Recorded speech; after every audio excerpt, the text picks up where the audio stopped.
Hello friends, ചെമ്മനി പൂ സീരിയലിൻ്റെ ഒരു പുതുപുത്തൻ വിശേഷത്തിലേക്ക് എല്ലാവർക്കും സ്വാഗതം. വരാൻ പോകുന്ന ഒരു അടിപൊളി കിടുക്കാച്ചി എപ്പിസോഡ് വിശേഷത്തിലേക്കാണ് നമ്മൾ പോകുന്നത്.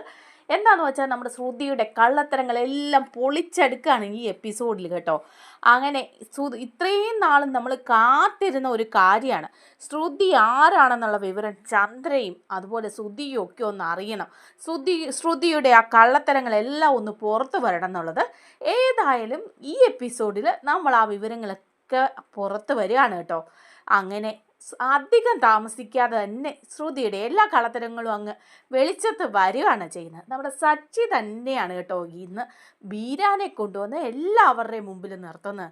അങ്ങനെ ബീരാനെ കയ്യോടെ പൊക്കി ചന്ദ്രയുടെയും അതുപോലെ മറ്റുള്ളവരുടെയും എല്ലാം മുമ്പിൽ കൊണ്ടു നിർത്തി സത്യങ്ങളൊക്കെ പറയിപ്പിക്കുന്നുണ്ട്. ആ ഒരു വിശേഷങ്ങളിലേക്കാണ് നമ്മൾ പോകുന്നത്.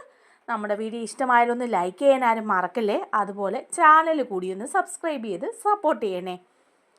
അങ്ങനെ നമ്മുടെ ബീരാനെ പിടിക്കുന്ന ഒരു സംഭവത്തിലേക്ക് നമ്മൾ എത്തിക്കൊണ്ടിരിക്കുകയാണ്. കാത്തിരുന്ന നിമിഷത്തിലേക്ക് എങ്ങനെയാണെന്ന് വെച്ചാൽ ഇവരുടെയൊക്കെ ഒരു ബന്ധു, സച്ചിയുടെയും കുടുംബത്തിൻ്റെയൊക്കെ ഒരു ബന്ധു ഉണ്ടല്ലോ, അശോകൻ്റെ മോളുടെ വിവാഹമാണല്ലോ. അങ്ങനെ അശോകൻ്റെ മോളുടെ വിവാഹത്തിന് എല്ലാവരും പോവുകയാണ് കേട്ടോ. ശ്രുതിയും ചന്ദ്രയും അങ്ങനെ എല്ലാവരും അവിടെ പോകുന്നുണ്ട്. ആ സമയത്താണ് നമ്മുടെ ബീരാനെ അവിടെ വെച്ച് പിടികൂടുന്നതും ബീരാൻ്റെ കയ്യിൽ നിന്നുള്ള സത്യങ്ങളൊക്കെ നമ്മുടെ സച്ചി അറിയുന്നതും. അതെങ്ങനെയാണെന്ന് വെച്ചാൽ ഈ അശോകൻ്റെ മകളുടെ ഭർത്താവിൻ്റെ അമ്മാവനാണ് ബീരാൻ. അങ്ങനെ പയ്യൻ്റെ അമ്മാവനാണ് എന്ന് പറഞ്ഞ് ബീരാൻ അവിടെ വിവാഹ സ്ഥലത്തുണ്ട് കേട്ടോ. അവിടെ വെച്ചിട്ട് ആ സച്ചി പിടിച്ചിരിക്കുന്നത് ബീരാൻ അവിടെ വെച്ച് ഉരുകി ഇല്ലാതാകുകയും എല്ലാവരുടെയും മുമ്പിൽ വന്ന് സത്യം തുറന്ന് പറഞ്ഞോളാന്ന് സച്ചിയോട് സമ്മതിക്കുകയൊക്കെ ചെയ്യുന്നുണ്ട്. അപ്പോൾ അതിനു മുമ്പാണെങ്കിൽ പാർട്ടി ഇങ്ങനെ നടന്നുകൊണ്ടിരിക്കുകയാണ്. അപ്പോൾ വിവാഹ സ്ഥലത്ത് കുറേ ആൾക്കാരിരുന്ന് മദ്യപിക്കുന്നൊക്കെ ഉണ്ട് കേട്ടോ. അങ്ങനെ കുറേ പേര് മദ്യപിക്കുന്നുണ്ടെങ്കിലും ആ സ്ഥലത്ത് നമ്മുടെ സച്ചി കൂടി അവിടെ നിൽക്കുക. അപ്പം നമ്മുടെ ശ്രുതി ഇത് കാണുന്നുണ്ട്, സച്ചി ഇങ്ങനെ നിൽക്കുന്ന മദ്യപിക്കുന്നവരുടെ ഇടയ്ക്ക്. അങ്ങനെ സച്ചി മദ്യപിക്കുന്നുണ്ടെന്ന് ശ്രുതിക്ക് തോന്നുക. ശ്രുതി മനസ്സിൽ വിചാരിക്കുക, കൊള്ളാലോ ഇവൻ കുടി നിർത്തിയെന്നൊക്കെ പറഞ്ഞിട്ട് ഇപ്പതേ മദ്യപിച്ച് കാലേ നിൽക്കാൻ മേലെന്നാണ് തോന്നുന്നത്. ഇവൻ ഈ വിവാഹ വീട്ടിൽ വെച്ച് ഇങ്ങനെ മദ്യപിച്ചാൽ ആകെപ്പാടെ നാണക്കേടാവും. ഇവ മദ്യപിച്ച് കഴിഞ്ഞാൽ പിന്നെ എന്താ വിളിച്ച് പറയുന്നതെന്ന് പറയാനും പറ്റില്ല. എത്രയും പെട്ടെന്ന് ഇത് അമ്മയോട് ചെന്ന് പറയണം. ഇവൻ ഇങ്ങനെ ഇവിടെ നിന്ന് മദ്യപിച്ചാൽ നമുക്ക് എല്ലാവർക്കും നാണക്കേടാകുമെന്ന്. അങ്ങനെ വിചാരിച്ചിട്ട് നമ്മളെ ശ്രുതി ചെന്ന് ചന്ദ്രയോട് പറയാം, അമ്മേ ഒരു കാര്യം പറയാനുണ്ട് കേട്ടോ. അല്ല എന്താടാ? അല്ല ശ്രുതിയില്ലേ, അവനവിടെ കള്ളു കുടിച്ചോണ്ടിരിക്കുക. കുറേ പേരിരുന്ന് വെള്ളം അടിക്കുന്നുണ്ട്, ആ കൂടെ ഇന്ന് അവനും കള്ളു കുടിക്കുക എന്ന് പറയുക. അപ്പം ചന്ദ്ര പറയേ, നാണക്കേട്, ഇങ്ങനെ ഒരു വിവാഹ സ്ഥലത്ത് എത്തിയിട്ട് നമ്മുടെ സ്റ്റാൻഡേർഡിന് ചേരുന്നാണോ ഇവൻ അവരുടെ എല്ലാം കൂടെ ഇരുന്ന് കുടിച്ച് ഇവിടെയെല്ലാം നാണക്കേടാക്കും. ഇനിയിപ്പോൾ എന്താ ചെയ്യുക എന്നിങ്ങനെ പറഞ്ഞിച്ച് ചന്ദ്രയ്ക്ക് അങ്ങ് ദേഷ്യം വരികയാണ് കേട്ടോ. സച്ചി കുടിക്കുകയാണെന്നറിയുമ്പം ചന്ദ്രയാണെങ്കിൽ ഉടനെ തന്നെ വിളിച്ചിട്ട് രവിയോട് പറയാം, രവിയേട്ടാ ഒരു കാര്യം പറയാനുണ്ട്. സച്ചിയില്ലേ, അവൻ അവിടെ ഇരുന്ന് കുടിക്കുക, ആകെ മൊത്തം കൊളാവും, ഇത് നാണക്കേടാവുന്നാണ് തോന്നുന്നത്. ഇങ്ങനെ നാണക്കേടായാൽ എന്താ ചെയ്യുക? വർഷയും അതുപോലെ ശ്രുതിമോളും ഒക്കെ ഇല്ലേ, അവർക്കൊക്കെ നാണക്കേടാവില്ലേ ഇത്? ഇവനെ എന്താ ചെയ്യണ്ടേ എന്നിങ്ങനെ പറയുമ്പം രവി പറയാണോ സച്ചി കുടിക്കുകയാണോ, സത്യമാണോ? വാ, ഏതായാലും ഞാൻ രേവതിയെ വിളിച്ച് പറയാം, അവനെ അവിടെ നിന്ന് വിളിച്ചിട്ട് വരാൻ. അങ്ങനെ രേവതിയെ വിളിക്കുകയാണ്. രേവതി ഇങ്ങോട്ട് വന്നേന്ന് പറയുക. അപ്പോൾ രേവതി ചോദിക്കുന്നുണ്ട്, എന്താ അച്ഛാ? അതെ, നീ പറഞ്ഞ പോലൊന്നുമല്ല, സച്ചി അവിടെ ഇരുന്ന് മദ്യപിച്ചുകൊണ്ടിരിക്കുക. അവൻ മദ്യപിക്കുകയല്ലെന്ന് നിനക്ക് സത്യം ചെയ്ത് തന്നാലേ, എന്നിട്ട് ദേ അവിടെ ഇരുന്ന് മദ്യപിക്കുവാന്ന്. നീ ചെന്ന് അവനെ ഇങ്ങ് വിളിച്ചോണ്ട് വാ.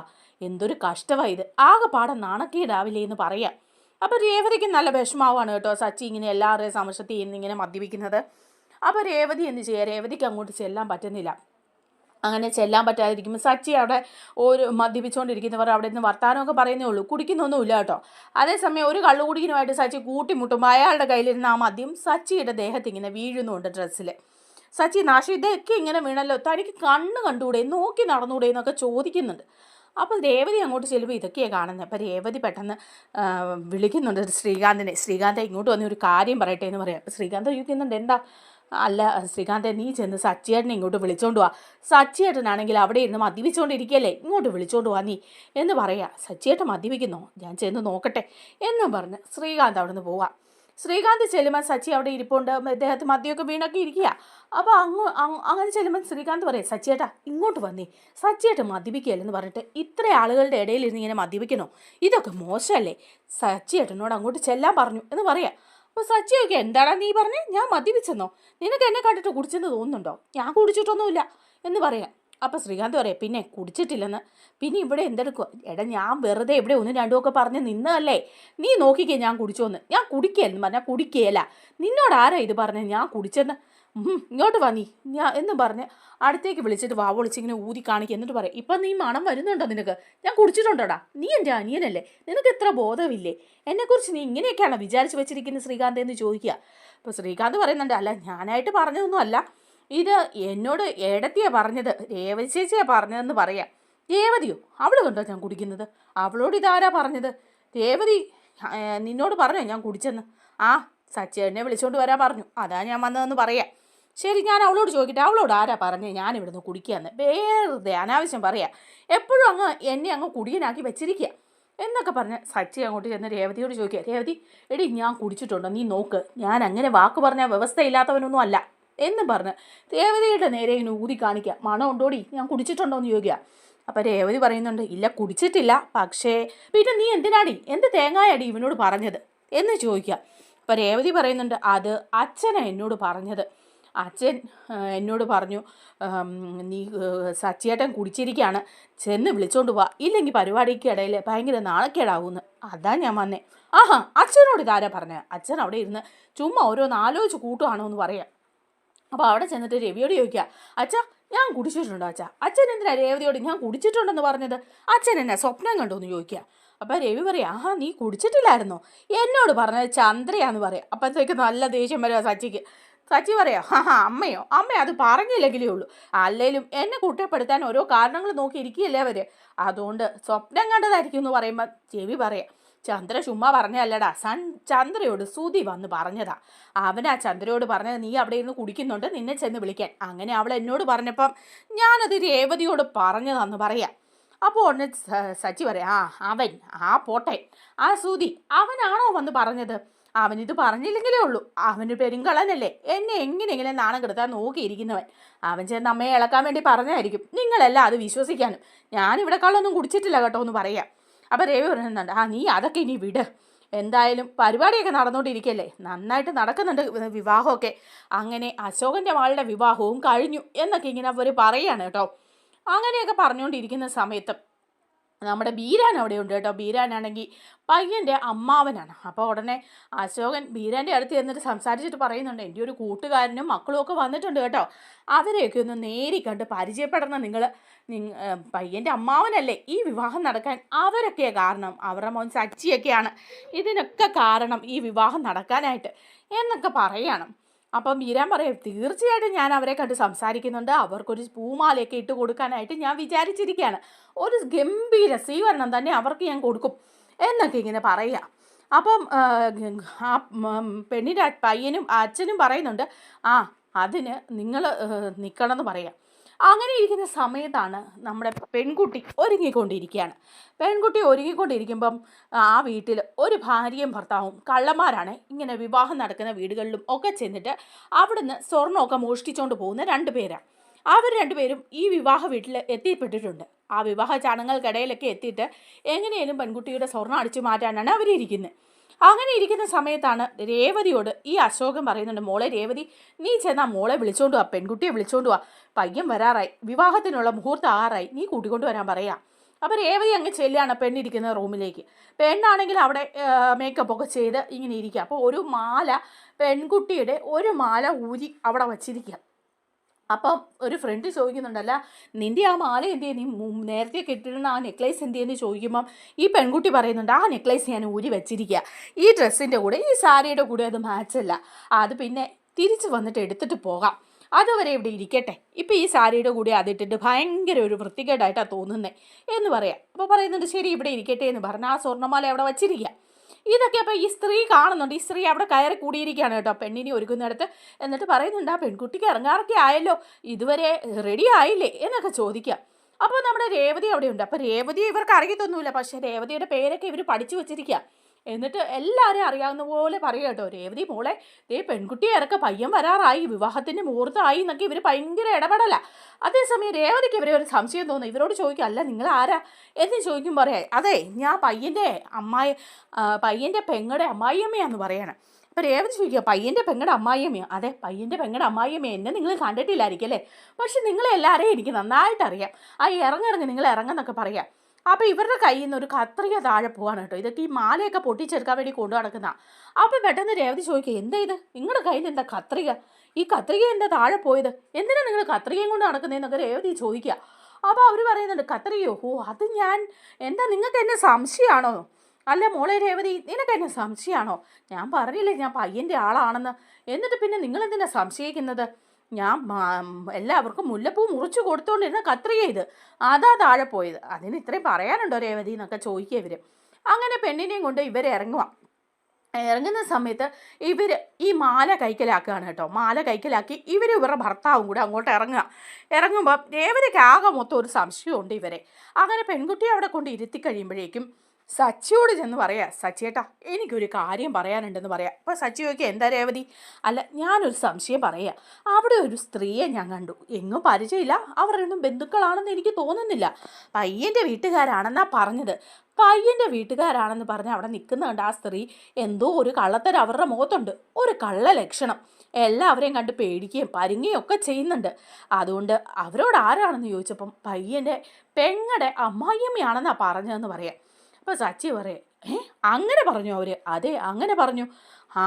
നീ എന്നൊക്കെ സംശയം തോന്നി ഇപ്പം നീ അപ്പോൾ തന്നെ എന്നെ വിളിച്ച് പറയണ്ടായിരുന്നോ? പയ്യൻ്റെ പെങ്ങളുടെ അമ്മായിയമ്മ, പയ്യന് പെങ്ങളില്ല, പിന്നെ എങ്ങനെയാ അമ്മായിയമ്മ ഉണ്ടാവുക? അതുകൊണ്ട് അത് നുണയായിരിക്കും എന്ന് പറയാം. രേവതി പറയാം സച്ചിയേട്ടാ എന്തോ കള്ളത്തരാ, അവർ ഒരു കള്ള ലക്ഷണം ഉണ്ടെന്ന് പറയാം. അപ്പം സച്ചി പറയാം എവിടെ അവരെ ഞാനൊന്ന് നോക്കട്ടെ എന്ന് പറഞ്ഞ് ചെല്ലുമ്പം ഇവർ ഈ സ്വർണ്ണം അടിച്ചു മാറ്റിക്കൊണ്ട് മാല അടിച്ചു മാറ്റിക്കൊണ്ട് ഇവർ ഭാര്യ ഭർത്താവും കൂടെ പോകാൻ ഇറങ്ങുക. അപ്പോൾ സച്ചി പറയാം നിന്നെ അവിടെ രണ്ടുപേരും അവിടെ നിൽക്കാൻ പറയാം. ഇവർ ഞെട്ടി തരിച്ച് നിൽക്കുകയാണ് കേട്ടോ. അപ്പോൾ രേവതി പറയുന്നുണ്ട് ഈ സ്ത്രീയാന്ന് പറഞ്ഞു കൊടുക്കുക. അപ്പോൾ പറയാം നിങ്ങൾ ആരാന്നാ പറഞ്ഞത് എന്ന് ചോദിക്കുക. അപ്പോൾ ഉടനെ ഈ സ്ത്രീ പറയാം ഞാൻ ചെറുക്കൻ്റെ വീട്ടുകാരാ എന്ന് പറയുമ്പം അവരുടെ ഭർത്താവ് പറയാണ് ഞാൻ പെണ്ണിൻ്റെ വീട്ടുകാരാണ്. അപ്പോൾ രണ്ടുപേരും രണ്ട് തരത്തിൽ പറയുക, ആകെപ്പാടെ ഉരുണ്ട് കളിക്കുകയൊക്കെ ചെയ്യുമ്പം സച്ചിക്ക് മനസ്സിലാകുകയാണ് ഇത് ഉരുണ്ട് കളിയാണെന്നുള്ള കാര്യം. അപ്പോൾ സച്ചി പിടിച്ചിട്ട് അയാൾക്കിട്ട് ഒന്ന് കൊടുക്കുക, എന്നിട്ട് പറയാം സത്യം പറഞ്ഞോ നിങ്ങൾ ആരാണെന്ന്, നിങ്ങൾ പയ്യൻ്റെ വീട്ടുകാരാണോ പെണ്ണിൻ്റെ വീട്ടുകാരാണോ അതോ കള്ളന്മാരാണോ എന്ന് ചോദിക്കുക. അപ്പോൾ അവർ പേടിച്ച് വിറച്ച് ഇങ്ങനെ നിൽക്കുക. അന്നേരം കയ്യിലൊരു ബാഗ് കാണുകയാണേ. അപ്പോൾ സച്ചി ചോദിക്കുക ആ ബാഗിൽ തന്നെ എന്താ അതിൻ്റെ അകത്ത് ഇരിക്കുന്നത്? അല്ല ഇത് എൻ്റെ ബാഗാണെന്നാ സ്ത്രീ പറയുക. നിങ്ങളുടെ ബാഗോ? ഒന്ന് തന്നേ നോക്കട്ടെ, ഇവിടെ എന്തോ കള്ളത്തരം കാണിച്ച് അടിച്ചു മാറ്റാൻ വന്നതല്ലേ നിങ്ങൾ? രണ്ടിനെയും കണ്ടറിയാം പേരും കള്ളനും കള്ളിയാണെന്ന്. വെളച്ചിലെടുക്കരുത്, അടിച്ച് ഞാൻ പല്ല് കളയും എന്ന് പറയാണ്. അപ്പോഴേക്കും ഭയങ്കര ബഹളമൊക്കെ ആയിട്ട് ആളുകളൊക്കെ വരിക. ഇവിടെ ഈ സച്ചിയും രേവതിയും കൂടെ ഇവരോട് ചോദ്യം ചെയ്യുന്നതും വഴക്ക് പറയുന്നതും ഒക്കെ കേട്ടുകൊണ്ട് എല്ലാവരും ഓടി വരിക. പെണ്ണിൻ്റെ അച്ഛൻ അശോകനും എല്ലാവരും ഓടി വരിക. എന്നിട്ട് ചോദിക്കുന്നുണ്ട് അശോകൻ എന്താ സച്ചി എന്ന് ചോദിക്കുമ്പോൾ പറയാം ഇവരെ കണ്ടില്ലേ, ഇവർ രണ്ടുപേരും ചെറുക്കൻ്റെ വീട്ടുകാരും പെണ്ണിൻ്റെ വീട്ടുകാരും ഒക്കെയാണെന്ന് പറഞ്ഞ് ഇവിടെ കയറി കൂടിയത് രണ്ടെണ്ണം. എന്നിട്ട് ഇവിടെ നിന്ന് എന്തോ മോഷ്ടിച്ച് പോകാനുള്ള പരിപാടിയാണ്. ബാഗ് ഇങ്ങനെ നോക്കട്ടെ എന്ന് പറഞ്ഞ് ബാഗ് പിടിച്ച് നോക്കുമ്പോഴേക്കും ബാഗ് ഇട്ടിട്ട് ഓട്ടാ. സച്ചിയാണെങ്കിൽ പുറകെ ഓടുന്നുണ്ട്. പക്ഷെ പുറകെ ഓടുമ്പോഴും അവരവിടുന്ന് ബൈക്കിൽ കയറി അങ്ങ് രക്ഷപ്പെട്ട് പോവാ. അവരെ കിട്ടുന്നില്ല കേട്ടോ. പക്ഷെ ബാഗ് തുറന്ന് നോക്കുമ്പം അതിൽ ആ പെണ്ണിൻ്റെ മാല നെക്ലേസ് ഇരിപ്പുണ്ട്. അപ്പോൾ ഉടനെ പെണ്ണിൻ്റെ അച്ഛൻ പറയാം അവർ പോയെങ്കിൽ ആ നെക്ലേസ് നമുക്ക് തിരിച്ചു കിട്ടിയല്ലോ, ഇത് മോഷ്ടിച്ചുകൊണ്ട് പോകാൻ വേണ്ടിയിട്ടാണ് രണ്ടെണ്ണവും വന്നത്, കള്ളനും കള്ളിയാ, ഇതെങ്ങനെ നിങ്ങൾക്ക് മനസ്സിലായി സച്ചി എന്ന് ചോദിക്കുക. അപ്പോൾ സച്ചി പറയുന്നുണ്ട് രേവതിക്ക് തോന്നി ഇവരെ കണ്ടപ്പോഴേ സംശയം, രേവതി എന്നോട് പറഞ്ഞു, അങ്ങനെ ഞാൻ ചോദിച്ചതാ, ഏതായാലും നന്നായി രേവതിക്ക് അന്നേരം സംശയം തോന്നിയത് എന്ന് പറയുമ്പം അശോകൻ പറയാം നന്നായി സച്ചിൻ രേവതി ഇത് കണ്ടതുകൊണ്ട് രക്ഷപ്പെട്ടു, അതുകൊണ്ട് തന്നെ പെണ്ണിൻ്റെ മാല പോകാതെ കിട്ടി, ഇല്ലെങ്കിൽ ഇത്രയും സ്വർണ്ണം ഇപ്പം നഷ്ടപ്പെട്ടെങ്കിൽ എന്താവുമായിരുന്നു അവസ്ഥ, കള്ളന്മാർ വിവാഹ വീട്ടിലും കടന്നു കൂടിയിരിക്കുക എന്നൊക്കെ പറഞ്ഞ് അഭിനന്ദിക്കുകയാണ് കേട്ടോ. അപ്പോൾ രേവതിയോടും സച്ചിയോടും പറയുന്നുണ്ട് നിങ്ങളെ അഭിനന്ദിക്കാതിരിക്കാൻ പറ്റില്ല കേട്ടോ, ഇങ്ങനെ ഒരു സമയത്ത് ആ കള്ളന്മാരെ പിടിക്കാൻ പറ്റിയില്ല എന്ന് ചോദിച്ച് നല്ല രീതിയിൽ അവരെ അങ്ങ് പൊക്കുക. അങ്ങനെ വിവാഹമൊക്കെ നല്ല ഭംഗിയായിട്ട് തന്നെ നടക്കുകയാണ് കേട്ടോ. വിവാഹം ഭംഗിയായിട്ടൊക്കെ നടന്നു കഴിയുമ്പോഴേക്കും രവിയൊക്കെ ഉണ്ട്. രവിയാണേലും സച്ചിയോട് എന്ന് പറയുന്നുണ്ട് സച്ചി നിങ്ങളാ കള്ളനെയൊക്കെ പിടിച്ചത് നന്നായി കേട്ടോ രേവതി മോളെ എന്നൊക്കെ പറയുക. അതൊക്കെ കഴിയുമ്പോൾ ഇവരെല്ലാവരും വിവാഹം കഴിഞ്ഞ് കഴിയുമ്പോൾ പാർട്ടി കൂടിയുണ്ട്. ആ ഫംഗ്ഷന് കൂടി നിന്നിട്ട് പോകാൻ വേണ്ടിയിട്ടാണ് എല്ലാവരും ഇരിക്കുന്നത്. അതേ സമയത്തേക്ക് രേവതിക്കും ശ്രുതിക്കും ഒക്കെ പോകണമെന്ന് പറയാണ്. വർഷയ്ക്ക് ശ്രീകാന്തിനും പോകണം. ശ്രീകാന്തിനാണെങ്കിൽ റെസ്റ്റോറൻറ്റിൽ പോകണം. ഇനിയും വൈകിട്ട് നിൽക്കാൻ പറ്റത്തില്ല എന്ന് പറയുക. അങ്ങനെ ശ്രുതിക്കും പോകണമെന്ന് പറഞ്ഞ് ശ്രുതിയും രേവതി ശ്രീകാന്തും വർഷയും അതുപോലെ തന്നെ രവിയും ചന്ദ്രയൊക്കെ പോവുക. ഇനി നിൽക്കാനൊന്നും പറ്റില്ല, വൈകിട്ടത്തെ ഫംഗ്ഷന് ഞങ്ങളാരും നിൽക്കുന്നില്ല, അതുകൊണ്ട് സച്ചിയും രേവതി ഇവിടെ നിന്നോണം എന്ന് പറയാം. അപ്പോൾ രവി പറയുന്നുണ്ട്, സച്ചി നീയും രേവതി ഇവിടെ നിൽക്ക്, നമ്മളെല്ലാവരും കൂടെ പോയാൽ അത് മോശമല്ലേ, അശോകൻ എന്തു തോന്നും, അതുകൊണ്ട് വൈകിട്ടത്തെ ഫംഗ്ഷന് നിങ്ങൾ രണ്ടുപേരും ഇവിടെ നിൽക്കണം കേട്ടോ, ഞങ്ങളങ്ങ് പോവുക എന്ന് പറയാം. അപ്പം സച്ചി പറയുന്നുണ്ട്, ശരി ഞങ്ങളിവിടെ നിന്നോളാം, ഞങ്ങൾ ഫംഗ്ഷനൊക്കെ കഴിഞ്ഞ് വന്നോളാം, നിങ്ങൾ പോയിക്കോളാം പറയാം. അങ്ങനെ അവരെല്ലാവരും അങ്ങ് പോവുകയാണേ. അതേസമയം സച്ചി രേവതി അവിടെ നിൽക്കുകയാണ് ഫംഗ്ഷന് വേണ്ടിയിട്ട്. അതേ സമയത്ത് നമ്മുടെ ബീരാനാണ് കലവറയിലൊക്കെ ഉണ്ട്. ബീരാൻ അവിടെ പാചകത്തിലൊക്കെ ഹെൽപ്പ് ചെയ്യും, അങ്ങനെ ഭയങ്കര പരിപാടിയാണ്. പയ്യൻ്റെ അമ്മാവനല്ലേ. അപ്പോൾ അവിടെ ചെന്നിട്ട് ഈ പെണ്ണിൻ്റെ അച്ഛൻ അശോകൻ പറയുന്നുണ്ട് ബീരാനോട്, അതെ അമ്മാവ ഇവിടെ നടന്നു നോക്കി അറിഞ്ഞില്ലേ, കള്ളനും കള്ളിയും കൂടെ വന്നിട്ട് മാല മോഷ്ടിക്കാൻ വന്നു. അവരെ പിടിച്ചതേ സച്ചിയും രേവതിയും കൂടിയാണ്. എൻ്റെ ഒരു സുഹൃത്തുണ്ട് രവിയുടെ മകനായി ഈ സച്ചിയും രേവതിയും നല്ല ആളുകളാണ് കേട്ടോ. അവർ ആ കള്ളനെ പിടിച്ചില്ലായിരുന്നെങ്കിൽ ഇപ്പോൾ ആ മാലയും കൊണ്ട് അവർ പോയേനെ. ഏതായാലും നല്ല ആൾക്കാരാണ്. പയ്യൻ്റെ അമ്മാവനെ പരിചയപ്പെടുത്തി തരാമെന്ന് ഞാൻ പറഞ്ഞിട്ടുണ്ട്. അമ്മാവനും അവരെ ഒന്ന് പരിചയപ്പെടണമെന്ന് പറയാം. അപ്പോൾ നമ്മുടെ ബീരാന് മനസ്സിലാകുന്നൊന്നുമില്ലല്ലോ സച്ചിയാണെന്ന്. അപ്പോൾ ബീരാൻ പറയാണ്, ഞാൻ അവരെ പരിചയപ്പെടാനിരിക്കുക, അല്ലെങ്കിലും സുഹൃത്തുക്കളായതുകൊണ്ട് മാത്രമല്ല, അത്രയും ധീരമായ പ്രവൃത്തി ചെയ്ത് അവരെ മാലയിട്ട് ഞാൻ സ്വീകരിക്കും. അതിനായിട്ട് മാലയൊക്കെ വാങ്ങി വച്ചിട്ടുണ്ടെന്ന് പറയാം. അപ്പോഴേക്കും പറയുന്നുണ്ട്, ശരി അവരെ കാണിക്കാം, വാ അവരെ കണ്ട് നമുക്ക് സംസാരിക്കാമെന്ന് പറഞ്ഞിട്ട് ഈ ബീരാനെ കൂട്ടിക്കൊണ്ട് പോവാണ് കേട്ടോ നമ്മുടെ അശോകൻ. എന്നിട്ട് സച്ചിയുടെയും രേവതിയുടെയും മുമ്പിലേക്ക് കൊണ്ടുവന്നിട്ട് പറയുക, ദേ ഇവരാണ് സച്ചിയും രേവതിയും എന്ന് പറയുമ്പോൾ ഇവർ തിരിഞ്ഞു നോക്കിയേ ബീരാനെയാണ് കാണുന്നത്. ബീരാനാണെങ്കിൽ ഞെട്ടി വിറച്ച് ഇല്ലാണ്ടാവുകയാണ് കേട്ടോ. അപ്പോഴേക്ക് ഈ അശോകൻ ഇതൊന്നും അറിയുന്നില്ലല്ലോ. അശോകൻ സച്ചിയോട് പറയാം, ദേ സച്ചി ഇതാണ് ബീരാൻ, ഇത് പയ്യൻ്റെ അമ്മാവനാണ് കേട്ടോ എന്ന് പറയാം. അപ്പോൾ സച്ചി നോക്കി, ഇത് പയ്യൻ്റെ അമ്മാവനോ? അതെ ഇത് പയ്യൻ്റെ അമ്മാവനാണ്. ഇദ്ദേഹമേ ഇവിടെ ഒരു കോഴിക്കട നടത്തുക, ഒരിറച്ചിക്കട, നല്ല ഇറച്ചിയാണ് വിൽക്കുന്നത്. വർഷങ്ങളായിട്ട് ഇവിടെ തന്നെ ഇറച്ചിക്കട നടത്തുക. നല്ലൊരു മനുഷ്യനാണ് കേട്ടോ. ഈ നിങ്ങളെപ്പോലെ തന്നെ ഇദ്ദേഹവും മുൻകൈ എടുത്തത് കൊണ്ടാണ് ഈ വിവാഹം ഇത്രയും ഭംഗിയായിട്ട് നടന്നത്. അതുപോലെ തന്നെ ഇവിടെ നമ്മുടെ ആ കുശിനിയിലൊക്കെ എല്ലാ കാര്യങ്ങളും ചെയ്യാനായിട്ട് മുന്നിൽ നിൽക്കുന്നുണ്ടായിരുന്നു ഈ ബീരാൻ. ഇദ്ദേഹം ഒരു നല്ല മനുഷ്യനാണ് എന്ന് പറയാം. അപ്പോൾ ബീരാൻ ഇങ്ങനെ കുനിഞ്ഞ് നിൽക്കുക. അപ്പോൾ ഉടനെ സച്ചി ചോദിക്കുക, ഇത് ബീരാനാണോ എന്ന് ചോദിക്കുക. അതെ ബീരാനല്ല. എന്താ സച്ചി അങ്ങനെ ചോദിച്ചേ? ഒന്നുമില്ല. അപ്പം ഇത് ബീരാനല്ലേ എന്നും പറഞ്ഞു ബീരാൻ്റെ അടുത്തേക്ക് സച്ചി ഇല്ല. അപ്പോൾ ബീരാൻ ഇങ്ങനെ കൈ കൂപ്പിക്കൊണ്ട്, സച്ചി എന്നെ ഉപദ്രവിക്കരുത്. അപ്പോൾ നിങ്ങൾ ആ മലേഷ്യക്കാരനല്ലേ, അങ്ങനെ ഞങ്ങളുടെ പാർലർ ഇടത്തിയുടെ ഇളയച്ചനും അല്ല അല്ലേ, നിങ്ങൾ മലേഷ്യക്കാരനാണെന്നും പാർലർ ഇളയച്ചനാണെന്നും ഒക്കെ പറഞ്ഞാണല്ലോ ഞങ്ങളുടെ വീട്ടിൽ കിടന്ന് കറങ്ങിയത്. ഇപ്പം നിങ്ങൾ ബീരാൻ, ഇവിടുത്തെ പയ്യൻ്റെ അമ്മാവൻ അല്ലേ എന്ന് ചോദിക്കുമ്പം ബീരാൻ പറയാ തൊഴുതുകൊണ്ട്, സച്ചി ഇതൊരു വിഷയമാക്കല്ല്, ഇവിടെ കിടന്ന് എന്നെ ഒരു കള്ളനാക്കരുത്. എൻ്റെ ഗതികേടുകൊണ്ട് ഞാൻ ആ സമയത്ത് ശ്രുതിയോട് സമ്മതിച്ചതാണ്. കുറച്ച് പണം കൈ തടയുന്ന കേസായതുകൊണ്ടാണ് ഞാനത് ചെയ്തത്. ദേ സച്ചി എന്നെ ഉപദ്രവിക്കരുത്, എന്നെ നാണം കെടുത്തരുത് എന്ന് പറയണം. അപ്പോൾ ഉടനെ തന്നെ സച്ചി പറയാം, ഞാൻ നിങ്ങളെ നാണം കെടുത്തൊന്നുമില്ല, നിങ്ങളല്ലേ എൻ്റെ വീട്ടിൽ വന്ന് നാടകം മുഴുവൻ കളിച്ചത്. അപ്പം നിങ്ങൾ ബീരാനുമല്ല പാർലയിടത്തിയുടെ ഇളയച്ചനുമല്ല. അപ്പം ഞങ്ങളുടെ പാർലയിടത്തി മലേഷ്യക്കാരിയല്ല, പാർലയിടത്തിയുടെ അച്ഛനും അമ്മയൊന്നും മലേഷ്യയിലില്ല അല്ലേ, ഇത് സത്യമല്ലേ ബീരാനെ എന്ന് ചോദിക്കുക. അപ്പോൾ ബീരാൻ പറയുന്നുണ്ട്, അതൊക്കെ സത്യ സച്ചി, അതൊക്കെ സത്യ, എല്ലാം ഞാൻ പറയാമെന്ന് പറഞ്ഞ് സച്ചിയോടും രേവതിയോടും എല്ലാ കഥകളും നമ്മുടെ ശ്രുതിയെക്കുറിച്ചിട്ടുള്ള സത്യങ്ങൾ മുഴുവൻ പറയാണ് ബീരാൻ. അത് കേട്ട് കഴിയുമ്പോൾ സച്ചി പറയാം, ബീരാൻ ഇനി ഒരു കാര്യം കൂടെ ചെയ്യണം, ഇല്ലെങ്കിൽ താൻ നേരെ നടുവ് നിവൃത്തി ഇവിടുന്ന് പോകത്തില്ല എന്ന് പറയാം.